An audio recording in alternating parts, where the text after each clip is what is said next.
ពិធីទី 9B ថ្ងៃនេះនឹងខ្ញុំនឹងមកបកស្រាយនៅចំណុចសំខាន់នៃប្រទេសថៃសំណួរទី1គេបានចោទសួរថាតើប្រវត្តិនយោបាយប្រទេសថៃមានអ្វីខ្លះរបបនយោបាយប្រទេសថៃមានដូចជាថៃធ្លាប់ស្ថិតនៅក្រោមរបបរាជានិយមផ្ដាច់ការថៃបានបដូរនយោបាយជាច្រើនលើកជាច្រើនសាររីឯកងទ័ពរបស់ប្រទេសថៃពិតជាមានឥទ្ធិពលខ្លាំងមែនទែននៅលើនយោបាយប្រទេសថៃទី2បានចោទសួរថាតើបដិវត្តនៅក្នុងឆ្នាំ1942មានអ្វីខ្លះបដិវត្តនៅក្នុងឆ្នាំ1942មានលក្ខណៈជាក្រុមមន្ត្រីនិងនយោបាយបានធ្វើបដិវត្តរួចបំលែងរបបរាជានិយមផ្ដាច់ការទៅជារបបរាជានិយមរដ្ឋធម្មនុញ្ញរីឯប្រជាជនកាន់តែមានសិទ្ធិនៅលើនយោបាយកាន់តែច្រើនសំណួរទី3បានចោទសួរថាតើព្រឹត្តិការណ៍នយោបាយប្រទេសថៃនៅក្នុងឆ្នាំ1992មានអ្វីខ្លះប្រជាជនតវ៉ាប្រឆាំងនឹងការដឹកនាំរបស់យោធាកើតមានការប៉ះទង្គិចនិងអំពើហិង្សា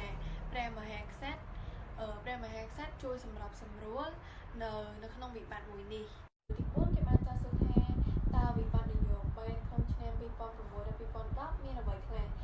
មានការចាប់ប្រកាន់អំពើពុករលួយរបស់តាក់ស៊ីនស៊ីណាវ៉ាន់កើតមានអំពើបាតកម្មរវាងក្រុមគាំទ្រនិងប្រឆាំងនឹងរាជរដ្ឋាភិបាលកងទ័ពធ្វើរដ្ឋប្រហារនៅក្នុងឆ្នាំ2006នយោបាយថៃអស្ថិរភាពទៅដល់ឆ្នាំ2010ទី5តើព្រះមហាក្សត្រប្រទេសថៃមានតួនាទីដូចម្តេចព្រះមហាក្សត្រថៃ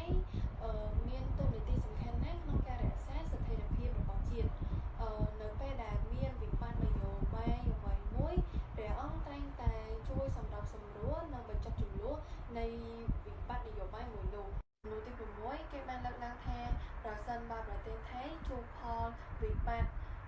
លប៉ះពាល់នៃវិបត្តិនយោបាយតើប្រទេសថៃនឹងជួបអ្វីខ្លះប្រទេសថៃមានផលប៉ះពាល់ដល់ធ្វើឲ្យសេដ្ឋកិច្ចប្រទេសថៃមានការរងគ្រោះនិងសង្គមរងផលប៉ះពាល់ជាខ្លាំងរីឯប្រជាជនវិញខ្វះទំនុកចិត្តលើរាជរដ្ឋាភិបាលនឹងធ្វើឲ្យអស្ថិរភាពក្នុងប្រទេស